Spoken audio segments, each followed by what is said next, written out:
Hello, guys. Welcome to Live with Jacqueline Valdez. I'm super excited to be here today. Today's guest, we are going to be talking about fatherhood, about his new show, Master Interview, being a stand-up comedian, not just any stand-up comedian, but a famous stand-up comedian. We have so much love for him. So welcome Mitch Fatel to the show.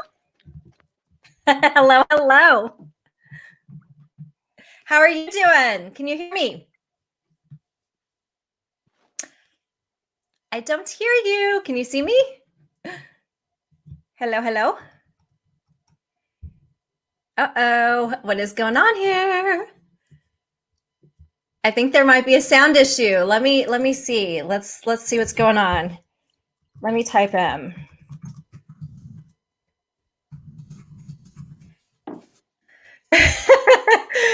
This is live, guys. This is live. Okay, so we're gonna try to see what's going on. We can see him, but we can't hear him or see him. Let me see. Let me have him go back out, then come back in. All right, so I'm super excited to be here. I know we have some people that are super excited to have Mitch Fatel with us. So you guys just hang out, keep staying tuned in. We are going to have a fun conversation. We are hoping to the gods, to live social media gods, that this is able to work out. So we'll give it take two. So what questions do we have, guys? Please feel free to send me some messages. You can comment in our comment bar also. You see me? All right.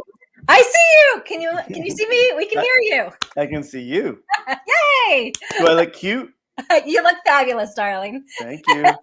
I love it. So exciting. We were just too hot. We were too much that we just, stirred things up in social media and on live TV here. How's my lighting? The thing yelled at you before I come in, like, your lighting has to be good to make you look good. So I don't know how my lighting is.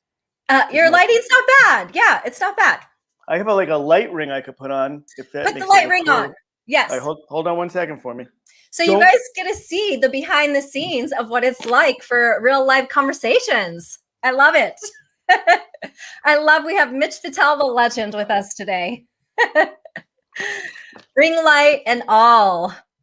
Behind the scenes, what it's like to get your most beautified. How is everybody today? So welcome. Yes, much better. Right? Mm-hmm. Does that look good? That looks so much better. Does it really? Yes, it lit you up. Wow, look at that. All right. There you go. The secrets. Nice. I'm still learning the whole. I have so many questions for you before you have questions for me. Oh no. Wait, my first question for you is, I know you're not supposed to ask this, but I think you're allowed if someone doesn't look old. How old are you? I am a proud 48 years old. I will be turning 49 September 15th, and I swear it's due to Pilates. I own a pole dance studio, and also I'm vegetarian. Well, my question was going to be, I thought you were too young to know who I was because you look like you're in your 20s. So it's good for you. There you go. Well, actually, funny story. So my pole dance studio girls and one of my very dear friends took us to see you in Jacksonville, and we saw you maybe 2 years ago, something like that, before the whole COVID drama. Right. And it was so much fun. Oh, that's so nice to hear. Yeah. And that's what's really cool. And the reason why I wanted to do your interview show was because this is the thing. I'm older too. We both look really young. Yes. I'm not supposed to say this, but I'm about to be 32. And that's a lie. And I love it. And so I'm still trying to learn the whole social media thing because I came up before it. Yeah. And so I'm still kind of getting used to doing things on social media. So it's a lot. So the fact that you knew who I was and wanted to do an interview with me, I was like, well, this is fun for me because I have to get better at this kind of stuff. And you seem awesome. So I was like, well, that's some good fun stuff. Thank you. Yeah, I just kind of, I was drinking wine one night with a friend who is a big fan of yours. Shout out, Nancy. And she was like, you should have him on the show. He would be awesome. He's so much fun. He's got such a great personality. He's so humble. Yes. And he needs to be seen. I'm so egotistical. It is such a... I think if I've learned anything about anyone in show business, it's if you're acting humble, it's to act humble, but we're not. Because if we were humble, we wouldn't think people want to watch us. Does that make sense? Because if you're really humble, you're like, I'm just going to be the guy that mows my lawn and talks to the neighbors. But if you suddenly like, no, I need everybody to love me, that's because you're not humble. That's true. You have a little ounce of wanting to be seen, right? I don't know. I'm a weird person because I love being on stage, and I love the adulation when you come off, and I love doing a good Right. job, but I get very uncomfortable when people like me and want me to be around them. Oh, interesting. Yeah. Huh. So you're like, yeah, you're a stage performer, but then you're also a little bit of an introvert, but then you're also you are humble.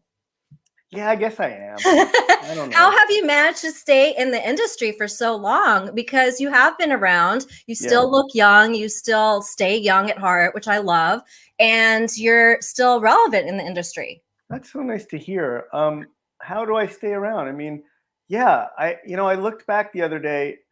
I get really proud now because I have a kid. I have a Yeah. 3-year-old, and it hit me the other day that like his dad does something that no other dads do.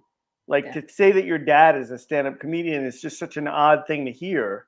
Yeah. And so it made me realize, like, wow, that's pretty cool. But to be honest with you, can I call you Jackie? What do people call you? Yes, you can call me Jackie. Okay.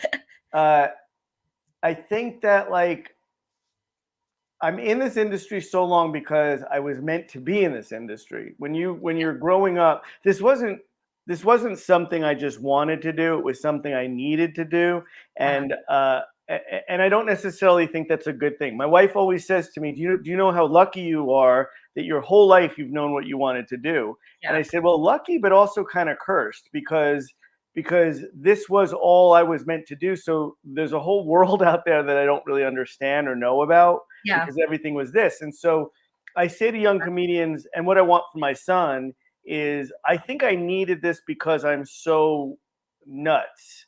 And I think if your parents, and I do really mean that, if your parents do a really good job on you, for you, you shouldn't care that much about the adulation of strangers. Right. So if my son wants to be in show business, what'll make me happy is if he says, I want to be in show business. But if someone says they need to be in show business, I think sometimes that's not a good sign because you're so singularly driven. Yeah. And there's a whole world out there that I never really got to, and I'm not complaining. I've had the most amazing career and most amazing life.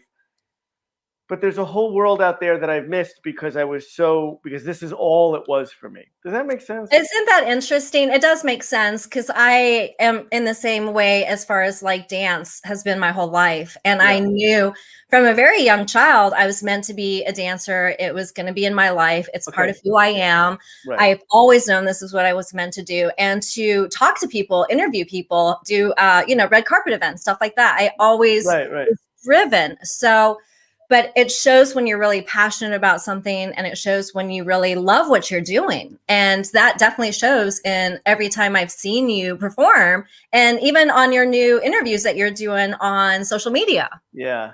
Yeah. I'm sorry, did I interrupt you? I'm so narcissistic. No, no. I'm still not humble.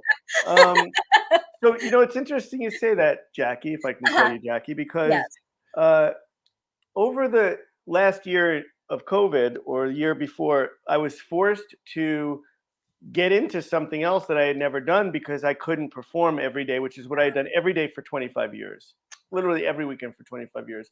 Wow. And what I learned was that I enjoyed the stock market. And I never knew I enjoyed the stock market. But the way I found out was I had been putting my money from all my years of performing, I've been putting my money just in a bank account and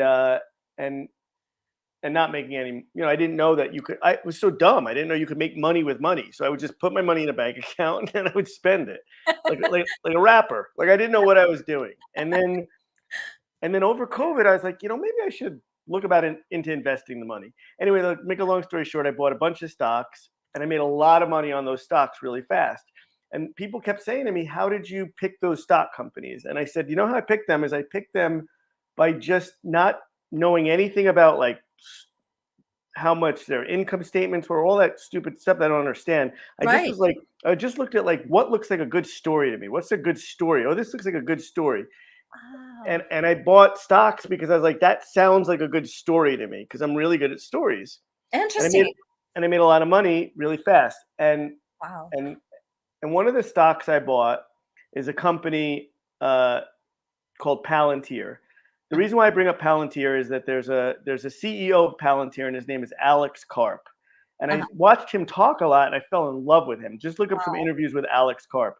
And Alex Karp is a guy who said, "I've I've just always known how to make money. Like I was a nerd in school, and I didn't have any friends, and I played Dungeons and Dragons, but I always knew how to make money. That's what I was good at." And it Wow. hit me that I was like, I've always known how to make people laugh. Yeah. That's and so I thought I knew I was going to make it as a stand-up comedian because that's all I was ever good at. When I heard Alex Karp say I knew how to make money, I was like, this is the guy you invest in because he's been doing it his whole life and he knows how to make money. I love it. I love Yeah, it. And I'm such a huge believer in people almost being like vessels of what their talent is and what right. they're to contribute to the world and to Yeah, others, and making people laugh and having a sense of humor that you have and really touching people it's a challenge. It's hard to come up with new stuff all the time. It's hard to make people laugh because especially now a lot of people really need to laugh and need that comedy and need that yeah. distraction. Yeah, and I never quite, when I started to really appreciate my talent, and I'm going to be honest, like Uh-huh. this is the not humble part, but when you said vessel, Yeah.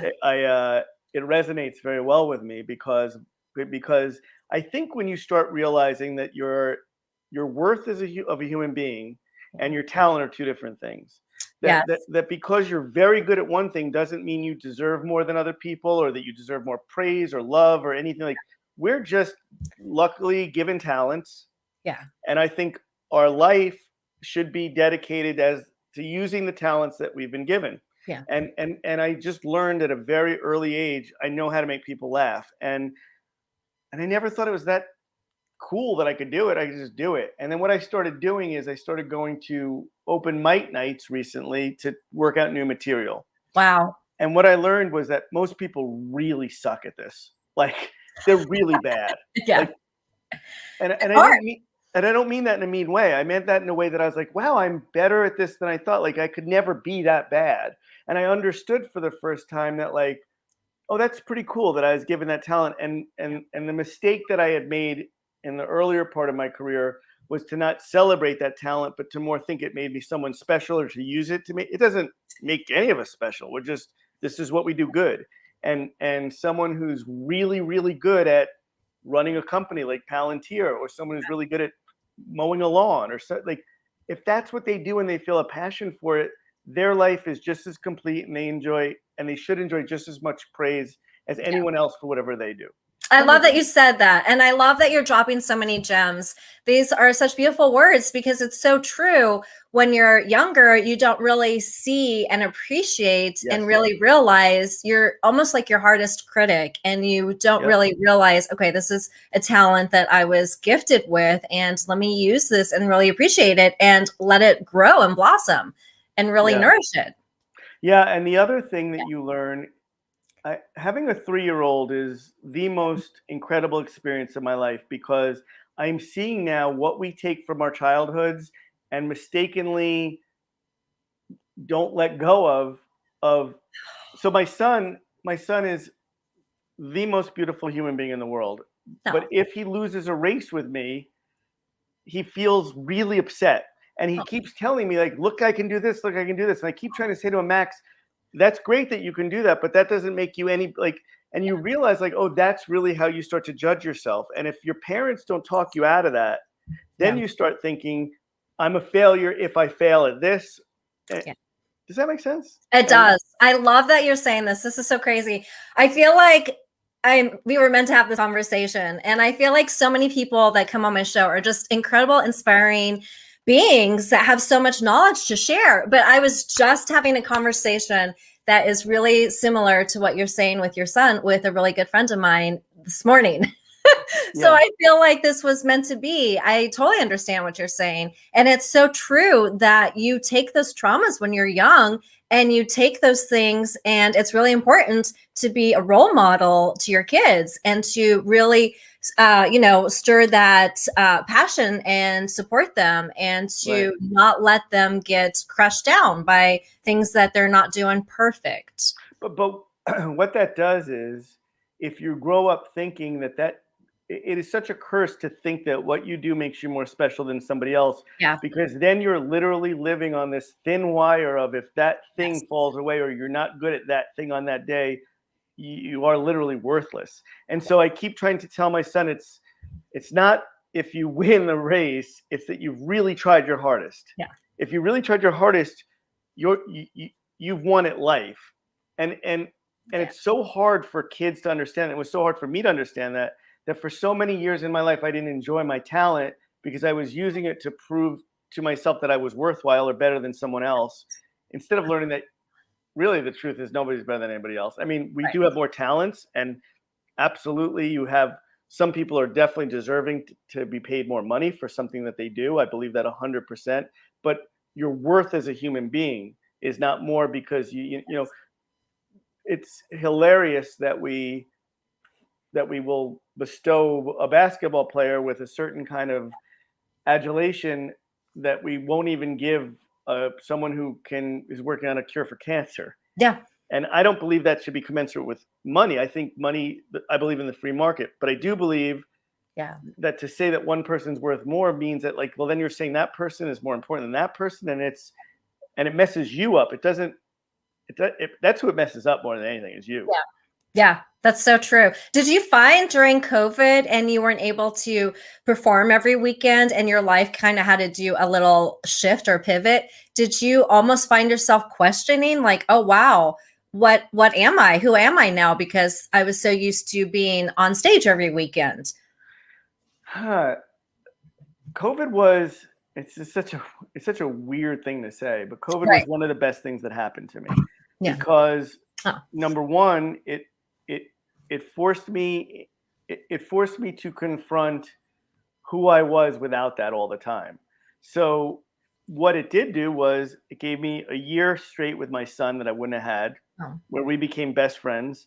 um, You know, we I had him for a year. Like, we did nothing but just talk and chat and go and race each other. I always win, by the way, and I'm much faster than him, and and but at the same time, it also gave me I had to do something else. yeah. And so that's when I got into the investing. And I learned that, oh, I'm kind of good at this because I have my own little system, and it taught me that I had worth outside of just doing the stand up. What it did do is, the minute I got back on stage, I was like, wow, I'm really good at this. Like, I went on back on stage, I got the audience back immediately, and then I started saying the words, and I realized I had done it for so many years and so many weekends in a row that I forgot that it was fun to do. And I forgot that it was like, and people keep saying to me, don't you love performing? And for me personally, I've said, no, I've never loved performing, and I became comfortable with understanding what it was that I liked was writing the things and then seeing me perform them, and then the enjoyment came afterwards of seeing me actually, like your word, of being the vessel that delivered Right. that content to people that I Wow. enjoyed. Wow. So it's almost like a rebirth you had during COVID. Yeah, and that's why I say, like, it was kind of a good thing. I wish it would end now. I don't need any more of a good thing anymore. I want to start to be able to pay for my food again, but like, Yeah. but it was, and I think I would think that if you talk to most people, it's interesting, Jackie. I always say that all COVID was our World War III, meaning that you and I never grew up in a war. Yeah. There was World War I, World War II, Vietnam, and we always thought, oh, we're so lucky we don't have a war. We don't have a war, and war was the worst thing. And then I just realized, like, we're going to look back and go, oh, this was the same effects of a war. We were isolated, we were Mhm. scared, we didn't know if we'd make it through. And I believe that everybody who came out of a war, as horrible as it was, learned things about themselves, learned things about humanity, learned things about the things to be appreciative of in the world.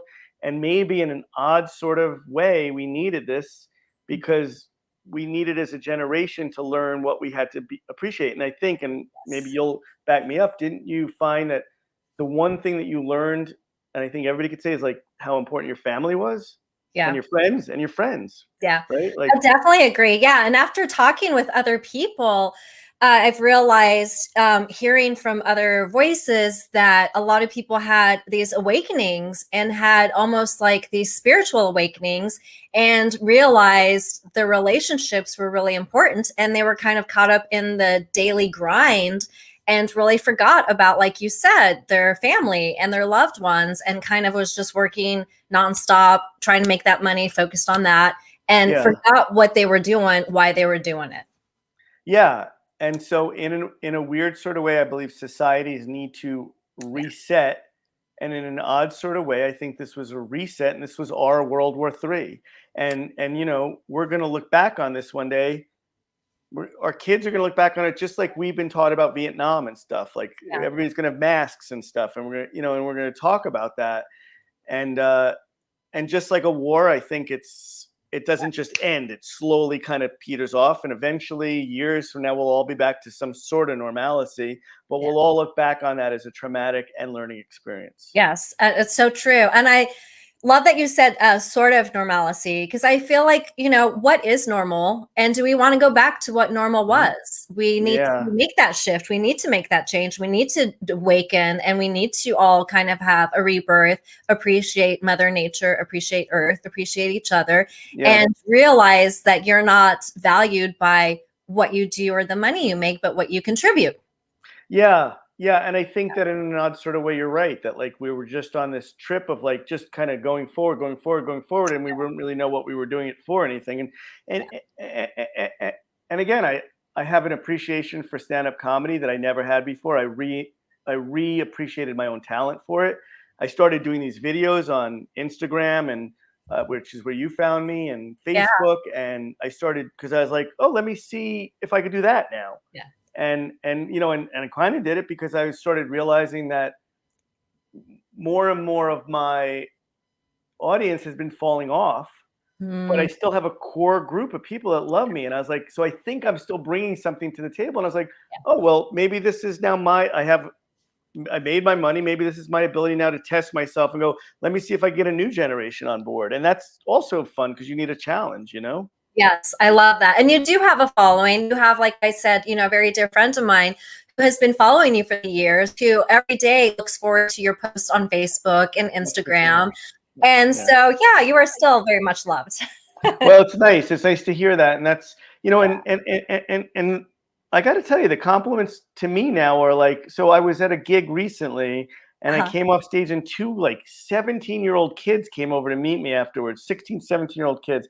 Now, you know, Jack, you have to keep in mind that like I've been wanting to do this since I was 15 years old. So Wow. I started stand up when I was 15 years old.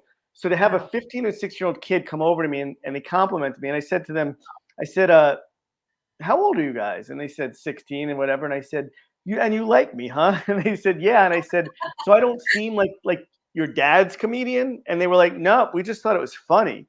And I was like, Oh, really? Because I'm talking about my son now and stuff. And they were like, no. And I often think in life, your greatest lessons are from individuals that you just meet, because every individual speaks for millions of people yes. without realizing it. That's how they do stats and stuff. And I was like, just to have these two 6-year-olds, and I thought, oh, that's fun. Material I'm writing now Yeah. that starting out being their age is still resonating with kids their age, and it made me feel good Oh. about the process. You know? Yeah. And isn't that funny how, as we do get older and in the entertainment industry, you always worry about, am I not able to keep current enough? And then with the way social media is changing, and the way there's so much social media fame, someone posts something on YouTube and they're instantly famous and a millionaire. Yeah, and it's you know how I look at that. You know how Yeah. I look at that. I look at that very similar. And like I said, I got into the stock market over the last Right. year. And what I learned is that if your stock skyrockets, it usually comes down. Yeah. But the stocks that go kind of like that, like if you bought, you know, Amazon 20 years ago, you're a multi-billionaire now. But if you watch the chart of Amazon, and I like charts, it goes up very slowly every kind of year. And I think that like I always look at it like, God, thank God I've had all this Yeah. experience, because when I'm on social media now, the more fans that I get, they're coming to shows. I can put on a show for them. I Yeah. see these, I was at a show recently and I didn't sell very well.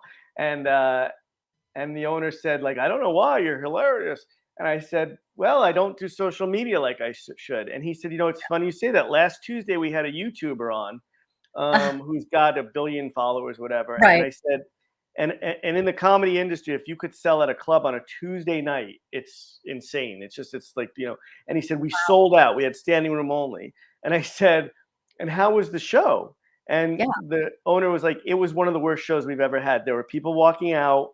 And I said, well, what does this girl do? And I'm not going to say who she is out of respect Yeah. for her and her horrible talent. But but she said, well, the owner said what she does is she brings her boyfriend on stage and she just puts him down because that's kind of what she does on her website or something or on her YouTube. Oh, wow. And I said, and she said she just kind of says like, you got such a small penis, and you do this, and you're worthless, blah blah. And the audience like kind of claps at first and laughs, and then like it starts getting a little uncomfortable, and then like, and what I said is I don't blame her because she obviously got really big on social media doing that, but she doesn't have an act. So all of a sudden she could tour, but she didn't have an act. And I thought there's nothing in the world to me, honestly, that would be more. That would keep me up more at night than to know I took someone's money but didn't give them a product. I just would feel horrible about it. And this woman's obviously trying to capitalize on this fame immediately, but I think she's going to be mad at herself one day because she's going to say, I went out, I didn't really have a job, an act, and so I feel bad for her in a way that she didn't do it the right way. She didn't develop an act and then get on social media. But listen, this is the new thing. So she could have millions of dollars. That's fine. I could tell you this, like, I've had millions of dollars and I've had $1 in the bank, and there's not much difference in your happiness. There isn't much difference in who you are as a person. I've been happier when I had $2 in the bank than I've been when I made $1 million. Like I love that you said that because so many people now really are putting a lot of emphasis on making money, having name brands, being, 1 million followers, having so many likes on social media. And it's kind of sad where things have turned to, and maybe that's another reason why the world has had our, situation happen with everything, is a reset is needed because humanity has kind of lost its way too. And you know what I don't like about it the most is that we're all forced into it. You know, when you wrote me, and I'll be honest with you, like when you wrote me, the first thing you have to do is go like, well, how many followers does she have?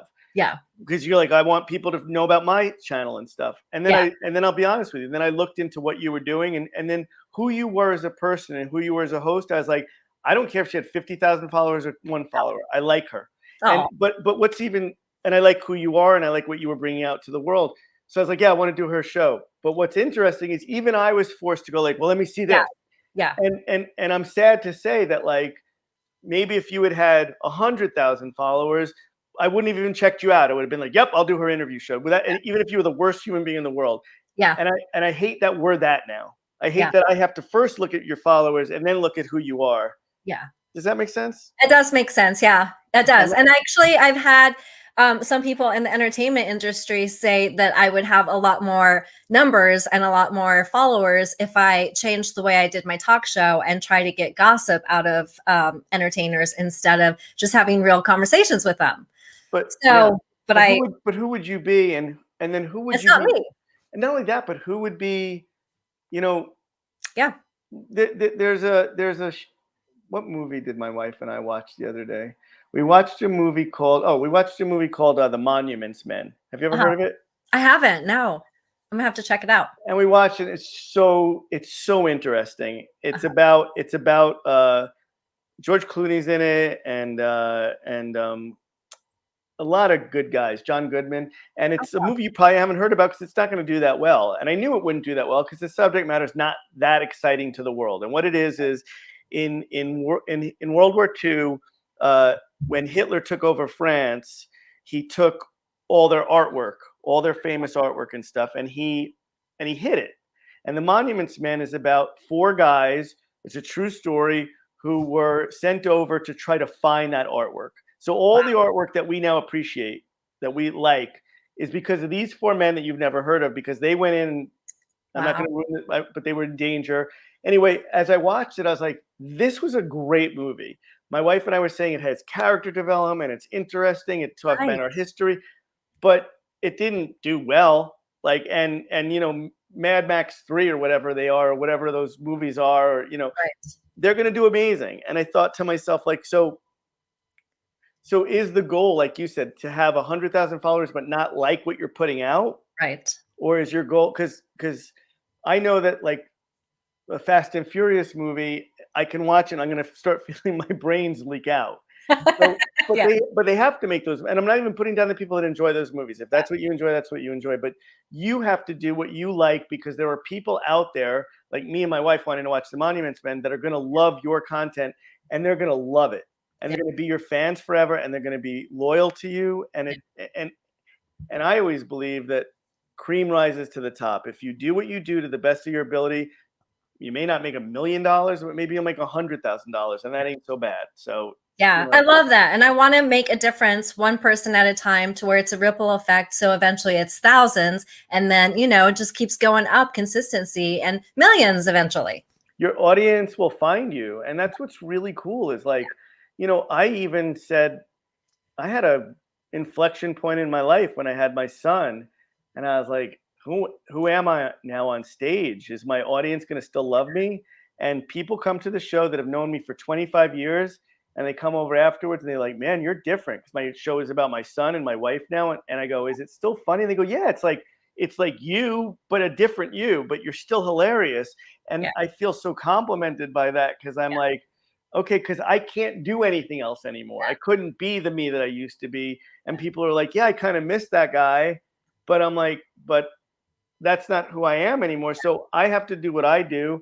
And if the people want to come to my shows, they come to my shows. And if they don't, and I changed to be something that I didn't like anymore, the money would be nothing. I would be miserable. Yeah. And if I have to go drive an Uber, I was a waiter for 10 years while I was trying to make it as a comedian. Yeah. I don't know if my son will be as proud of me if he has to come pick me up at like, Red Lobster after my shift, but I would, and Yeah.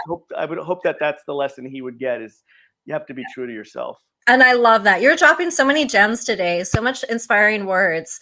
This is why we have so much love for you, and just seeing that you have let yourself, become you still, but with your loved ones as part of it. And I'm sure your son is going to be super proud of you if he's not already.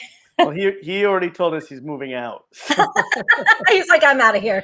My son, I wouldn't let him do something the other day. He's about to be 4, and I said, and he wanted a Pez or something. You can see a Pez all behind us. Yes. And he gets, that's what he gets. And he'd kill a bitch for a Pez. And so he'll do anything for a Pez. And so he didn't do something. He didn't clean his room. And I said, well, you don't get a Pez. And my son looked at me very seriously and go, Dad, we are not best friends anymore. Oh, bless his heart. And I was like, well, I appreciate the honesty, but I have a feeling the minute you get a Pez, we're going to be best friends again. But he wanted me to know that, like, you can do this, but we're not going to be best friends anymore. He was serious. I wanted to think, like, really? Like, that's all it took? Like, that's how close we are, that I just didn't give you a Pez? And I just thought that was quite interesting how. And Yeah. that is kind of how an audience member who doesn't stick with you feels about you if you change your jokes, I guess. So Yeah, that's true. That's true. And I feel like the people that you're meant to be around, and the people that have the same energy and the same support, are going to stick with you, like you said. well, and that's what I enjoy. I go to shows, and there's people that have been with me for 20 years, and they come over, and I go, wow, you still remember me, huh? And they'll be like, yeah, we've been following your career. The minute we get the email that you're here, we come and go. And I'm like, and ironically, I'm like, I enjoy it more. And I'm not going to lie to you. Like, it would be nice to get back into theaters. I was doing some theaters before. Now I'm just doing smaller comedy clubs, but I enjoy the whole journey. I feel so lucky that I can make people laugh. And my wife keeps saying to me, like, how long are you going to do it for? And I'm like, as long as people keep coming to the shows, I'll do it. So, and now with the social media, I'm thinking more people will come. And so, it's nice. Yeah. Do you have some future things coming up for you?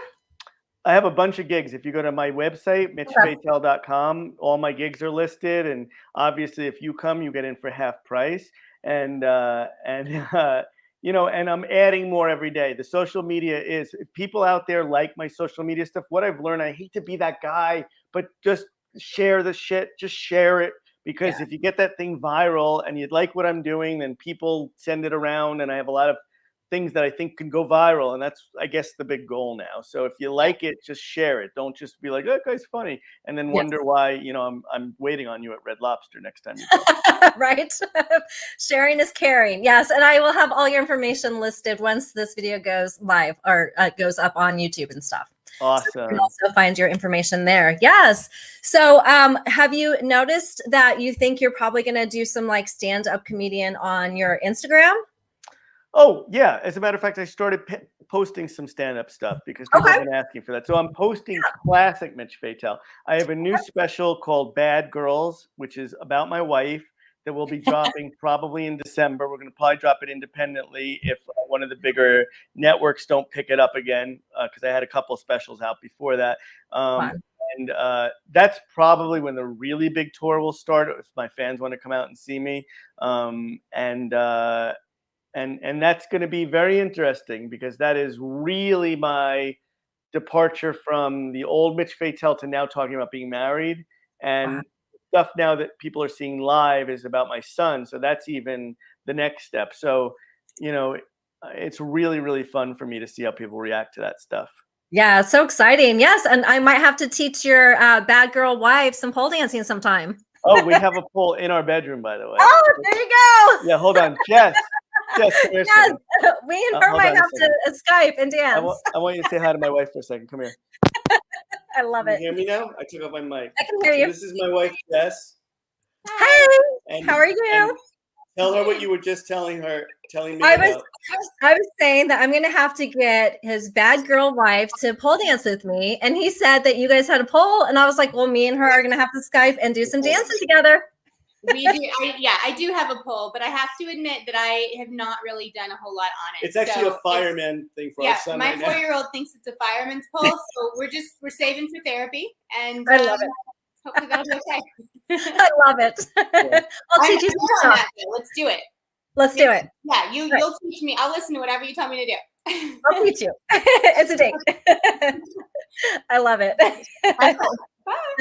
Bye. Do you think come here, Jess. Do you think her lips are too big?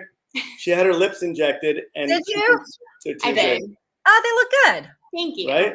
Yeah, they look good. It was more than I was going for. They look pretty. They'll probably come down a little bit, right?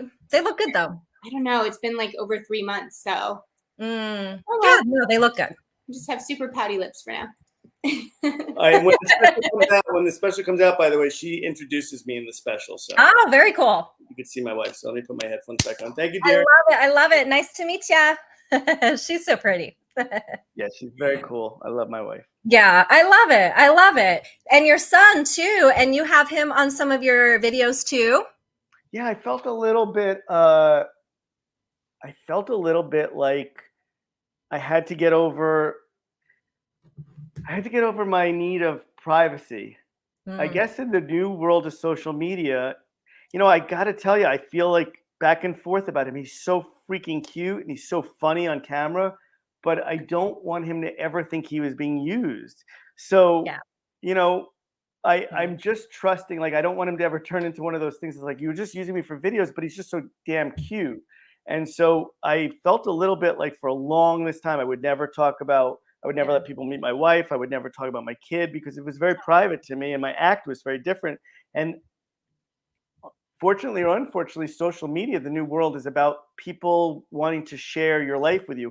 I got so scared about the thought of like anyone making fun of my son or wife online or whatever. But then I realized like, well, that's the world now. And you have to just hope that your fans find you and the crap falls by the wayside and stuff. And I've seen, terrible, terrible comments about people's family members. Yeah. And I guess that just comes with it, and just a real fast story. I became, over COVID, for some reason, I became a very big fan of UFC. I think UFC became very appealing to me because it's so opposite of what I do. And I've always been the kind of person that hates fighting. So people that actually go into a cage and fight, I was fascinated by, just fascinated by them. Interesting. And yeah, just fascinated by them because I thought, and I became friendly with a couple of them and did a podcast with a fighter. And what I learned was that they are just as horrified by what I do as they do. Like they can't believe I get up on stage and tell jokes. They're like, I can get in and take a beating. I have no problem with that, but I can never get on stage. Anyway, one of the things in UFC is the people who trash talk get the biggest fights. And trash talk comes into talking about people's families. And Conor McGregor is one of the most famous UFC fighters in the world, and he's just a piece of crap. He's just a piece of crap. He just will talk about people's wives and their religion and their family just to get a rise, just to sell tickets. And there's something missing inside of him that he's able to do that. But also you have to recognize that if you're going to be a fighter, your family's going to be dragged into it. And so that's how I felt about bringing Max and my wife into my act. Like, this is the new world.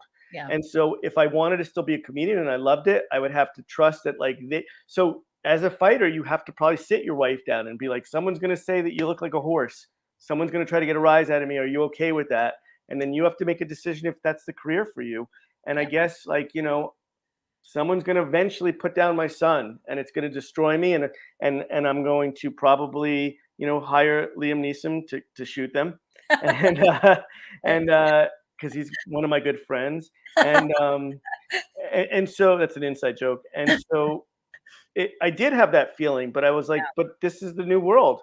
Back in the old days of showbiz, of fighting, nobody knew each other's families. So you couldn't really talk about someone's family online or something. But there are people more than willing, Jackie, in the world to go way over the line who don't have any sense of what me and you have of what's right and wrong. Yeah, it's sad. It's true. And hopefully those negative ones and those trolls, like you said, kind of just dwindle and go away. I think that life has a weird sort of way of, like, they get what they deserve. Yeah. I believe that. I believe that they do in the life that they live and the people that are around them and the friendships that they make. There is a karma. The karma may not be as immediate as you think. And people always say to me, like, what kind of karma does Conor McGregor have? He's got $10 billion in the bank, whatever. And I'm like, but karma doesn't. Yeah. Karma is not your paycheck. Karma is, in here, in your heart. Yes. And that's where karma gets you. And money is not commensurate with happiness. And so I think that people confuse that sometimes. Yeah, that's so true. I'm a huge believer of that. Is there anyone that you want to do a special shout out to? Like, you mean like it could be anyone. It could be your wife, your kid. It could be your fans. It could be anyone you've worked with. Can I do Kid Rock? You could do Kid Rock. Shout out Kid Rock. Yeah, let's do it. Kid Rock.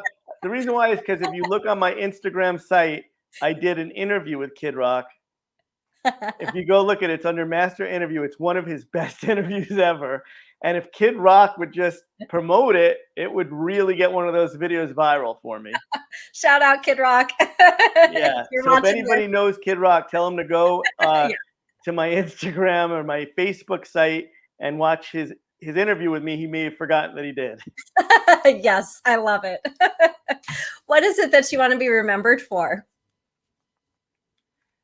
It's weird because it probably sounds so goofy, but it's to be a good dad. And the reason why is because I only wanted to be a comedian my whole life, and I thought that was important.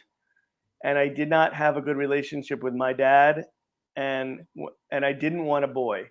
I told my wife when we were having a kid that I didn't want a boy. I won't know how to raise a boy. My dad and me were not close. I wanted a little girl that I could play tea party with and have conversations with and stuff. And God in his mysterious ways knew I wanted a girl so badly that he gave me a boy. And that boy and me have become the closest best friends you could ever have. And what I realized was I was given a boy to give him, I may get a little emotional, to give him the dad that I never had. And so I realize now that that is the greatest calling in the world, to give my son a life of, like, the best thing that ever happened was the other day, my son, mommy gives him a massage. We're not good parents. We've spoiled him too much. So mommy gives him a massage sometimes when we're watching TV because he likes massages. And the other day he said, "Daddy, can you give me a massage?" So I said, "Of course." So he sat in front of me, I gave him a massage. And he said, "Dad, that's a good massage." And he said, "When you were a little boy, did your dad give you massages?" And I said, "No, my dad didn't give me massages." And he said, "Your dad didn't give you massages?" And I said, "No, not really. I don't think my dad liked me very much." And then Max said, "But come on, your dad gave you some massages." And I was like, "No, my dad never gave me a massage." And he goes, "But a little massage." And what my wife told me was, and it really affected me. She said, "Don't you see that like he's so close with you that in his mind he can't comprehend that someone's not close with their dad." So that's why he couldn't even understand when I would say like my dad wouldn't when Yeah. his world didn't even allow for the fact that like you could have a bad dad because of a good, and it made me happier than anything has ever made me in my life. So all I want is one day to be remembered as he was a good dad. Oh, and he wrote some pretty funny jokes. And Oh. and that's what's important to me because I feel like I can't really change the world. You can't. You can do your best to put what into it, what you want, and try to get out of it. And the right people will find you who want to find you, and that's beautiful. The right people that want to find content like yours, they'll find you, Jackie, and they'll also find the people doing the gossip. And if that's what they want, that's God bless them. But the one thing you can definitely change is your kid. And you put into the world the person that he becomes, and that affects thousands of people. And so that's kind of what I want to be remembered as, I guess. Oh, I love it. And you're such a huge inspiration. And you've just been dropping so many gems and so many beautiful things. And you are such a huge inspiration to him and to so many people. I do know that he told me the other day that he wants Kid Rock to be his dad instead of me. He said Kid Rock is his best friend. And that hurt. I'm not going to lie to you. But, but maybe if my interview went out and everybody saw it, then Kid Rock would call my kid. Right? Okay, Kid Rock, the pressure's on.